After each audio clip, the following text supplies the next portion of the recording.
as a part of the One Punch Man saga my channel was going through, I thought I'd do another One Punch Man topic, but without the Boros, without the yada yada hiatus. Going back a little bit, Beefcake or Carnage Kabuto.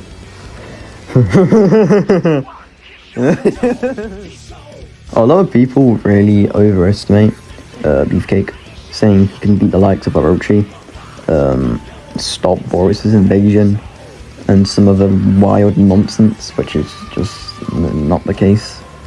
But I thought I'd lower the stakes and give him someone who he's often compared to, since they basically feature in the exact same volume manga.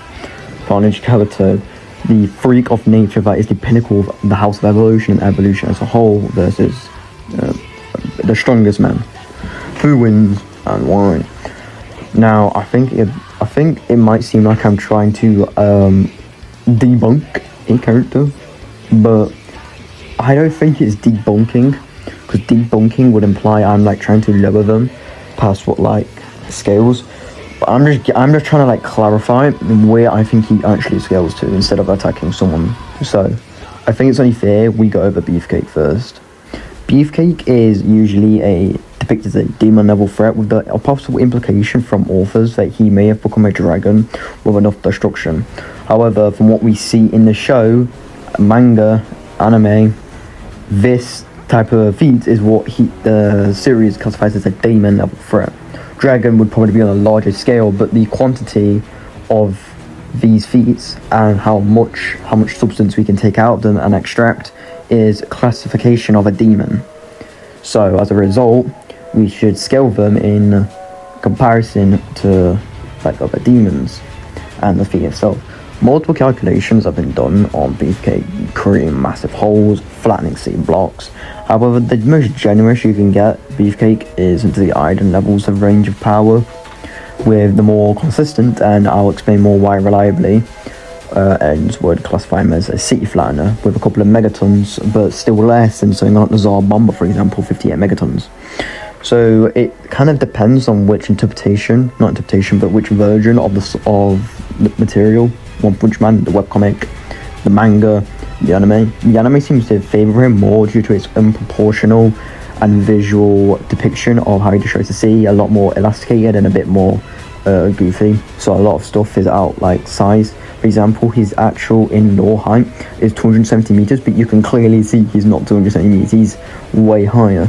It's even got to the point where some people believe it was actually a typo and he's 2,700 meters, which I could see why. I could definitely see why, but then there's other frames where he's definitely closer to that 270 meter range, but we won't get into that. But apart from this, there's not much you can abstract from Beefcake.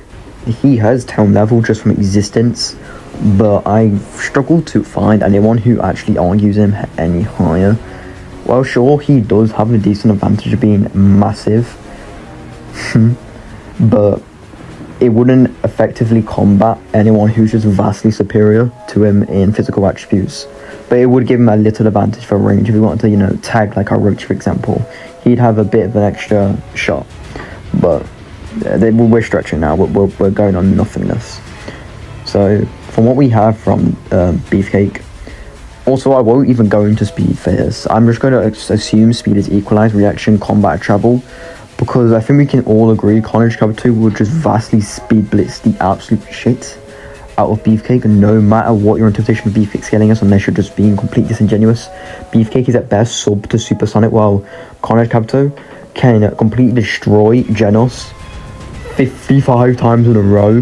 This same Genos can tackle the Deep Sea King, who's massively hypersonic, and later get some relativistic speeds with a little later upgrade, but it shouldn't be a vastly superior to losing to Carnage Kabuto. As a result, Carnage Kabuto would be low and light speed compared to Beefcake's supersonic. Yeah, we can see why no matter what Beefcake would do, he would just get flattened. But he does have his physicality, his attack potency, his durability, his strength, which might give him the edge.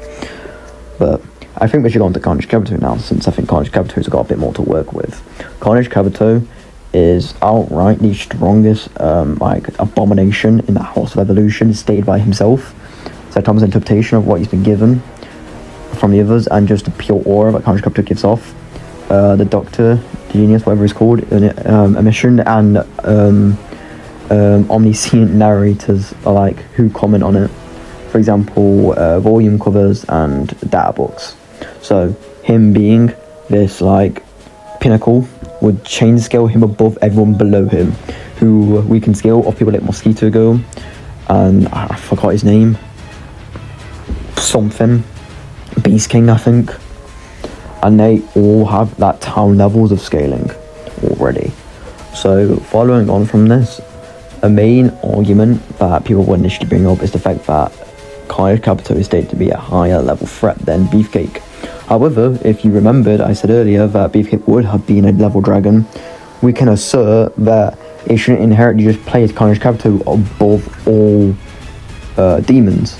Not demons, but above Beefcake, because Beefcake would have technically got to that same level.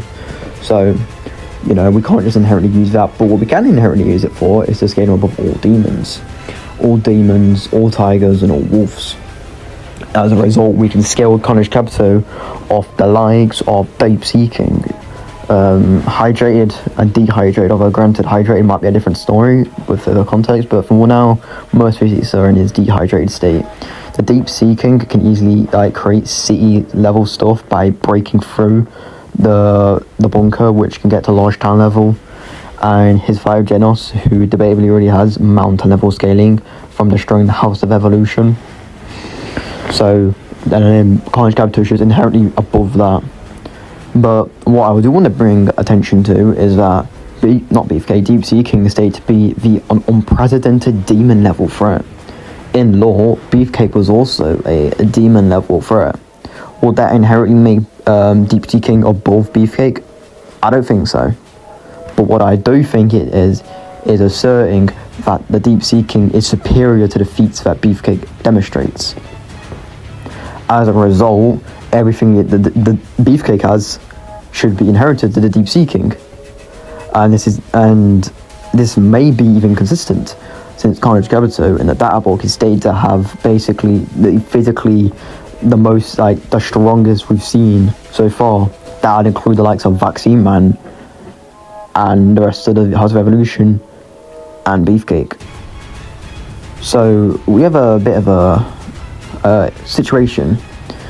While the classification of the threat level wouldn't make Carnage Kabuto inherently above what's his name, Beefcake, I think the upscaling from Deep Seeking and his own statements may be already giving us an inverse perspective that he's vastly superior to Beefcake. But I wouldn't say this is alone is good enough to justify why he's above Beefcake. And the most dog water argument I've seen be made is that Beefcake's neck is still fixed, connected to his face, even as Saitama uses a punch on him. But again, this would go to what I said in previous videos. Saitama's power, apart from a one instance, is always set to his enemy's power level. And you can see he's in Snek, he is able not to kill Snek in a single slap. Human Garu, further monsterized Garu, his power against you is equal to your power, but always a little bit above. So all this would mean is that this will scale roughly around to where Beefcake actually scales already. Saitama's pretty good at measuring power, even if it's illogical from his the human, from a narrator, from a narrative perspective. If we ignore that little detail, Saitama could control his power. As a result, it wouldn't upscale Beefcake to Boros level, sub-Boros level at all, for example. So there's literally no argument you can make for Beefcake being at all competent. The only thing I could possibly argue for Beefcake winning is that you extremely lowball all the calcs for Carnage Kabuto from his scaling with Genos. Nothing mentioned Dark Side, we just ignore that for simple, I don't know, ignore all that. And we give him his bottom the barrel scaling, and we give Beefcake his pinnacle scaling of Iron level with the terrible visuals from the anime, and just assert he wins. But then again, we've been generous to Beefcake by giving him the speed advantage. If we're going to be disingenuous to that degree, we may as well add on speed, and then there's no way you can argue Beefcake's faster. It's just impossible. So even if you want to give Beefcake like physical strength, potency, and destructive capability, Carnage Kabuto would have superior speed, probably more smarter, and would have better combat, and would have more means to take down Beefcake. So in literally no world does Beefcake win. The result is that Carnage Kabuto slaughters.